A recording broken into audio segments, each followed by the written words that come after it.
Islam itu mengajarkan kita itu sebagai makhluk yang sosial. Jadi kita itu tidak boleh sampai lengah, sampai tidak sampai berhenti untuk saling mengingatkan. Jadi kita harus terus saling mengingatkan kepada teman-teman kita yang mungkin masih perilakunya kurang baik. With Spencast, finish your problem. 3, 2, 1, and let's go. Spencast, Hadis Khair Rasmiin, Ilham Khair Mahdud. Assalamualaikum warahmatullahi wabarakatuh. Hai Sobat Spenturo. Jadi selamat datang di podcast yang bakal nemenin waktu kalian dengan obrolan seru, inspiratif, dan pastinya kan bakal dapet informasi yang banyak banget ya di sini. Oke, betul banget. Nah, sebelum itu kan ada pepatah nih yang mengatakan bahwa tak kenal maka tak sayang. Jadi perkenalkan, nama saya Almira Pramusta Putri Setiawan dari kelas 7C sebagai anggota Sekbid Keagamaan, dan partner saya Verina Aprilia Renova dari kelas 7F sebagai anggota Sekbid Keagamaan. Nah, kira-kira di sini kita akan bahas apa nih, Ver? Jadi kita bakal bahas tentang gimana sih cara Gen Z itu sadar ya terhadap agamanya. Kan sekarang ini banyak banget ya Bu ya yang kayak sering banget lalai gitu terhadap agamanya, kayak sengaja ninggalin sholat dan lain-lain lah ya. Sebelum itu mungkin kita boleh kenalan dulu Iya. sama Bu Zara ini. Oke. Perkenalan lagi nih berarti. Iya. Oke, perkenalkan nama saya Zara R. Karima, saya guru PAI di SMP Negeri 20 Malang. Oke, mungkin itu aja, apalagi yang perlu diperkenalkan? Kira-kira Bu Zara ini udah ngajar Gen Z itu kan berapa lama? Oke, Bu Zara ngajar itu sudah 2 tahun, Januari kemarin, berarti sudah 2 tahun lebih 1 bulan Bu Zara ngajar kalian semuanya. Jadi udah banyak banget ya pengalaman Iya. selama mengajar ini, Bu. Oh, tentunya tidak, karena ini juga masih permulaan ya. Berarti sampai kapanpun, sampai hayat kita itu tetap terus belajar. Gitu. Baik. Di sini walaupun kita itu bakal bahas tentang Gen Z, Tentunya kita tuh Iya. juga dapat nggak sih kayak informasi-informasi yang penting banget. Kan ada Bu Zara yang udah lebih berpengalaman ya dari kita. Aduh, sama aja. Kita sharing kan di sini sekarang ya. betul Oke. Terus gimana? Bentar. Sebelum itu kira-kira apa sih yang jadi kayak membuat Gen Z itu nggak sadar sama tanggung jawabnya sendiri? Oke, saat Menurut ini ya. Bu Zara sendiri ya. Keadaan, nah ini juga hal yang menurut Bu Zara sangat miris sekali. Kenapa? Karena ya Bu Zara kan setiap harinya itu berhadapan langsung dengan anak-anak ya seperti kalian. Nah, sekarang itu aduh sangat miris sekali kondisinya, karena banyak sekali, tidak hanya 1-2 anak yang lalai atau tidak punya rasa tanggung jawab akan ibadahnya. Ya, khususnya yang lebih utama kan sholat. Iya. Nah, Bu Zara juga heran kenapa ya seperti itu. Mungkin faktornya itu banyak sekali. Bisa jadi eksternal maupun internal. Eksternal mungkin bisa jadi dari lingkungan keluarganya, lingkungan teman-temannya. Kalau internal mungkin dari dirinya sendiri mungkin. Dan mirisnya lagi, anak-anak zaman sekarang itu meskipun tahu nih, contohnya kalian semua itu tahu kan bahwa sholat itu wajib. Iya. Bahwa Penting. di akhirat nanti itu pertama kali yang dilihat itu adalah bagaimana sholat kita, ya kan? Bu Zara yakin semua anak-anak itu tahu, tapi entah kenapa mirisnya itu banyak sekali anak yang tahu tapi tidak melaksanakan itu. Jadi malah terhanyut oleh duniawinya, saking enaknya menikmati duniawi itu sendiri. Contohnya kayak media Gitu. sosial itu ya. Benar. Kayak menurut saya tuh Bu ya, kayak media sosial itu ada 2 sisi. Yes. Ada sisi positifnya dan Ada juga sisi- sisi negatifnya. Nah, kalau menurut Bu Zara, sisi negatifnya itu apa Bu contohnya? Kalau sisi positif kan banyak ya. Kalau negatif lebih ke religinya atau kesadaran dirinya itu mungkin dengan adanya media sosial, adanya HP ini, setan gepeng ini, itu tuh menjadi anak-anak itu mungkin kita semua, bukan kalian ya, mungkin itu juga ujiannya bagi gennya Bu Zara juga gitu loh. Jadi adanya setan gepeng ini membuat kita itu terus-terusan mungkin susah konsentrasi dalam ibadah. Kenapa? Karena kita terlalu sering menggunakan HP. Sekarang mana ada sih anak yang sehari aja nggak pegang HP? Susah kan? Nah, karena keseringan itu tadi itu membuat kita candu akan HP, sehingga itu membuat kita susah konsentrasi dalam beribadah, yang pertama. Yang kedua, kadang-kadang itu walaupun kita tuh sudah tahu mana yang benar, mana yang salah, tapi kalau sudah ada di HP karena tidak ada yang tahu, nauzubillah, mungkin masih banyak anak-anak yang masih tontonannya itu yang tidak baik. Nah, itu kan juga hal negatif. Itu kan semuanya dampak ke kita sendiri. Itu kan berdampak ke bagaimana cara kita beribadah, bagaimana cara kita ya berkehidupan lah gitu. Karena sejatinya dalam kehidupan kita itu tuh patokannya adalah bagaimana ibadah kita, bagaimana hubungan kita kepada Allah Subhanahu wa taala. Kayak gitu. Tapi mungkin dari teman-teman kita semua tentunya udah ada yang pernah berpikir tentang hal ini, tapi juga ada yang belum kan. Nah, Gimana? semoga dari melihat dan mendengarkan podcast kita ini teman-teman semuanya jadi Lebih sadar gitu dengan terhadap kita. Nah, saya mau tanya lagi nih Bu, emang kalau menurut Bu Zara, Ya.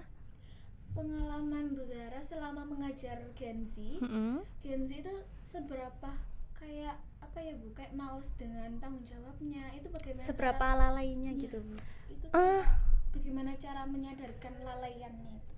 Kalau sebagaimana mereka lalai, Bu Zara menyadari sangat lalai sekali, sangat miris kondisinya. Bahkan yang paling parahnya lagi, ya gimana ya, itu tadi seperti yang tadi saya bilang, mereka tahu mana yang baik, mana yang benar, tapi dalam peribadatan kadang-kadang masih dibuat mainan. Contohnya di masjid masih rame dan lain sebagainya. Dan kalau ditanya bagaimana cara mengatasinya sih, seharusnya kita sesama manusia ya, bukan hanya Bu Zara, bukan hanya guru ya, tapi kalian juga yang mana kita hidup di lingkungan. Nah, Islam itu mengajarkan kita itu sebagai makhluk yang sosial. Jadi kita itu tidak boleh sampai lengah, sampai tidak sampai berhenti untuk saling mengingatkan. Jadi kita harus terus saling mengingatkan kepada teman-teman kita yang mungkin masih perilakunya kurang baik, apalagi perihal ibadah. Mau dia menerima atau tidaknya masukan dari kita, jangan sampai kita capek akan mengingatkan hal itu, mengingatkan kebaikan seperti itu ya. Karena Islam mengajarkan kita bahwa selain fokus untuk ibadah, kita juga makhluk sosial. Jadi kita harus saling mengingatkan, saling membantu seperti itu. Asalkan mengingatkannya dengan yang baik, jangan pakai yang kasar juga kayak gitu. Jadi jangan lelah lah untuk saling mengingatkan. Kalau yang perempuan itu kan ada ya kayak misalnya pura-pura haid, Haidnya tuh lama gitu. sengaja gitu kan. Ya, nah, ya itu banyak juga ya terjadi ya. Itu kan pasti pertama kali itu yang ada di pikirannya kan karena malas, ya kan, malas sholat. Malas sholat itu kan tidak akan terjadi kalau dia tidak punya kalau dia punya kesadaran diri tentang ibadah, ya kan. Jadi berarti anak-anak yang suka mungkin menunda-nunda sholat atau headnya mungkin sudah bersih tapi tidak segera mandi besar. Nah, itu kan berarti kesadaran dirinya kurang. Berarti itu tadi peran kita juga untuk saling mengingatkan. Kita kasih tahulah bahwa ibadah itu sangat penting. Bagaimana hubungan kita kepada Allah, bagaimana hubungan kita kepada Tuhan kita, itu menentukan kehidupan kita. Yakinlah bahwa orang yang jauh hubungannya sama Allah itu pasti kehidupannya juga ada sesuatu yang mengganjal. Contohnya mungkin hatinya tidak tenang, atau mungkin ketika ada masalah dia gampang stres. Mungkin kalau sekarang nih, kalau kalian lihat mungkin di sosial media banyak sekali kan orang-orang yang stres bunuh diri gitu ya kan. Terus misalkan anak-anak zaman sekarang stres diputusin pacarnya sampai nyakitin dirinya. Nah, itu diakibatkan karena apa? Karena hubungannya dia dengan Allah yang kurang gitu. Karena bagaimanapun tadi, orang yang dekat sama Allah, orang dekat sama Tuhannya, dia tidak akan mudah seperti itu. Tidak akan mudah pasti dia akan selalu mengingat Allah gitu loh. Jadi tidak mudah berpikir buruk gitu ya. Benar. Jadi akan ada ketenangan di hatinya gitu. Kesimpulannya itu kayak faktornya itu lebih banyak dari media sosial ya Bu? Enggak media sosial juga sih Mbak. Cuma sebenarnya ya lingkungan itu sendiri. Lingkungan kan sekarang kan enggak hanya ya bukan dari pertemanan gitu ya. Pertemanan. Kalau menurut Bu Zara ya, apalagi Gen Z yang seperti kalian, seumuran kalian, itu karena Bu Zara juga pernah seusia kalian ya. Jadi faktor utama yang paling mendukung itu adalah pertemanan. Kenapa? Karena kalau anak kecil itu masih nurut sama orang tua. Tapi kalau seusia kalian itu lebih mendengarkan kepada teman-teman. Ya kan? Nah, jadi faktor yang paling mendukung untuk anak-anak menyimpang itu adalah faktor lingkungan. Kalau menurut Bu Zara ya, gitu. Nah, jadi kita itu memang harus kayak pintar-pintar milih-milih teman. Dan kayak kalau Pinter-pinter temen yang milih lingkungan, Yes. berpengaruh positif gitu ya, Bu. mengajak ke arah negatif itu harusnya dijauhi, biar Ditinggalkan. biar kita nggak terikut arus tersebut. Lah, kalian pernah dengar kan bahwa di Islam itu mengajarkan kita tuh harus berteman sama orang-orang yang baik agar kita menjadi yang baik. Ya. Kita harus berteman dengan orang-orang yang soleh solehah agar kita menjadi orang yang soleh dan solehah, ya kan? Iya. Nah itu kan juga bisa dijadikan prinsip. Dalam artian kalau kita berteman kita tidak boleh pilih-pilih. Silakan berteman sama semuanya. Tapi untuk menjadi teman dekat, untuk menjadi teman sharing dan lain sebagainya itu harus dipilih-pilih. Kayak gitu ya. Karena teman itu tadi sangat mempengaruhi diri kita. Gitu. Jadi buat menghindari hal-hal yang negatif itu kita pastinya harus mengisi dengan hal-hal yang positif gitu ya. Kayak kegiatan yang positif, kayak mengaji gitu ya, Bu. Pengajian. Ya, mengikuti hal-hal yang positif. Iya, sebenarnya sih untuk yang sangat kurang ya, yang Bu Zara lihat dari lingkungan sekarang ya, yang sangat kurang itu adalah pembiasaan. Nah, anak sekarang itu terlalu enak dimanjakan oleh semua yang serba instan, serba ada. Jadi dimanjakan oleh itu. Jadi kurangnya pembiasaan tentang penanaman karakter pada dirinya. Itu yang kurang kalau menurut Bu Zara. Contohnya, itu tadi ibadah misalkan sholat lah. Kita itu hidup di dunia ini fokus yang pertama kali itu adalah sholat. Iya, Sholat beribadah. itu akan ada di tanggung jawab. Kita akan mempunyai rasa tanggung jawab kalau kita terbiasa. Ya, jadi kalau kita sudah terbiasa sholat, awalnya mungkin waktu kita masih kecil mungkin capek, mungkin males dan sebagainya. Tapi lama-lama itu akan terbiasa. Ketika sudah terbiasa, lama-lama kita akan sadar dari dalam hati kita, dari dalam diri kita. Nah, menurut Bu Zara, saat ini yang kurang itu. Jadi pembiasaannya. Ya, pembiasaan itu sendiri tidak hanya ada di sekolah, tapi juga di lingkungan keluarga, di rumah gitu. Jadi harus seimbang antara yang ada di sekolah dan di rumah tentang pembiasaan keagamaan itu sendiri gitu.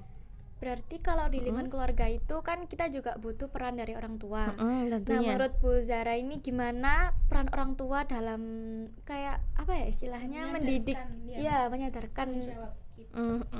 Orang tua itu benar Mbak, sangat penting. Bahkan ibu itu kan madrasatul ula ya. Guru pertama itu adalah ibu. Pokoknya lingkungan ayah ibu itu sangat mempengaruhi anak ke depannya. Jadi peran orang tua itu sangat dibutuhkan, sangat penting itu sejak dini mungkin, sejak anak itu mungkin dalam kandungan ya. Jadi harus dibiasakan. Jadi pola asuh mereka itu harus bisa mencerminkan juga. Jangan sampai kita menantinya menjadi orang tua yang hanya menyuruh anaknya sholat tapi kita tidak sholat, nauzubillah. Nah kayak gitu. Jadi itu tadi, orang tua juga harus bisa membangun karakter untuk membiasakan anak-anaknya menjadi lebih baik. Misalkan nih keluarga yang selalu berusaha mengajak anak-anaknya untuk sholat tepat waktu, ngaji bersama. Nah hal-hal sepele seperti itu adalah lama-kelamaan menumbuhkan karakter yang baik untuk anak-anaknya gitu. Bakal jadi kebiasaan yang baik gitu. Benar, pokoknya satu ininya adalah pembiasaan gitu. Nah, kalau misalnya ketidaksadaran dari para Gen Z ini Bu ya, kan nggak sadar dengan tanggung jawab agamanya. Kalau terus-menerus dilakuin, nggak dikasih tahu atau dibiarkan saja, apa yang akan terjadi pada Gen Z tersebut? Bu Zara sendiri juga tidak bisa membayangkan siapa yang akan terjadi kalau anak-anak itu terus-terusan tidak sadar akan ibadah terutama ya. Karena itu tadi, ibadah itu adalah pokoknya yang nomor satu lah ya, kehidupan kita yang semua. bener-bener Karena kehidupan kita nanti sampean besok besarnya itu juga dilihat dari bagaimana ibadah kita. Nah, kalau kesimpulannya adalah kalau ada orang yang jauh atau lalai dari ibadahnya dan dia tidak segera sadar, kita juga tidak segera mengingatkan, nauzubillah, itu tadi, dia mungkin akan gampang gelisah, gampang resah, hatinya itu tidak akan tenang, dia gampang stres, gampang memikirkan hal-hal yang membuat dia tuh putus asa seperti itu kan. Sejatinya kita hidup di dunia inilah kan penuh dengan ujian, penuh dengan rintangan lah intinya ya.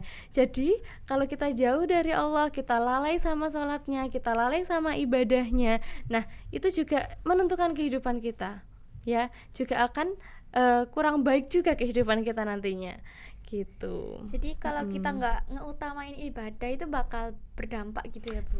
Sangat berdampak, bahkan sholat ya, lagi-lagi Bu Zara bilang sholat ya, karena yang lebih utama itu sholat ya. Sholat, kita yang lalai dalam sholatnya aja, ada di Al-Quran itu menjelaskan bahwa yang ada dosanya, ada 3 dosa. Yang pertama, ketika nanti di akhirat pahala kita, amalan kita itu susah sekali dihitung, karena itu tadi, karena rusaknya sholatnya gitu. Itu yang pertama. Yang kedua, dia akan dimurkai oleh Allah. Kalau Allah sudah murka sama kita, kehidupan kita tidak akan berkah, ya apa tidak? Iya Bu ya. Nah, kehidupan kita tidak akan berkah. Yang ketiga, kita akan disiksa di dalam api neraka. Nauzubillah. Semoga kita dijauhkan dari hal-hal yang seperti itu ya Mbak. Amin. Oke. Iya. Nah, ini Bu, saya juga mau tanya, bagaimana sih Bu cara kita itu kayak memanfaatkan media sosial ini kayak jadi Sarana yang baik gitu ya. Iya, biar yang positif. Gitu. Gini, tahu umat yang moderat? Pernah dengar umat moderat? Nah, oke. Jadi dalam Islam itu kita diwajibkan untuk menjadi umatan wasatan. Apa itu umatan wasatan? Umatan wasatan itu ada 2 contohnya. Yang pertama adalah orang yang adil, dan yang kedua adalah umat yang moderat. Jadi kita harus bisa menjadi orang yang adil dan umat yang moderat. Apa itu umat yang moderat? Umat yang moderat adalah orang yang bisa menyeimbangkan antara dunia dan akhirat. Ya, paham, oke. paham. Contohnya HP, media sosial. Apakah Islam melarang kita menggunakan HP? Tidak. Apakah Islam melarang kita bermain Instagram mungkin? Tidak, Islam tidak melarang itu. Bahkan kita sebagai umat Islam harus ikut mengikuti perkembangan zaman. Jangan sampai kita menjadi kudet dan lain sebagainya, ketinggalan zaman. Gitu. Nah, tapi ada tapinya. Dalam Islam harus menjadi umat yang moderat. Kita boleh menikmati dunia, tapi kita harus pintar-pintar memilah mana yang kita lihat.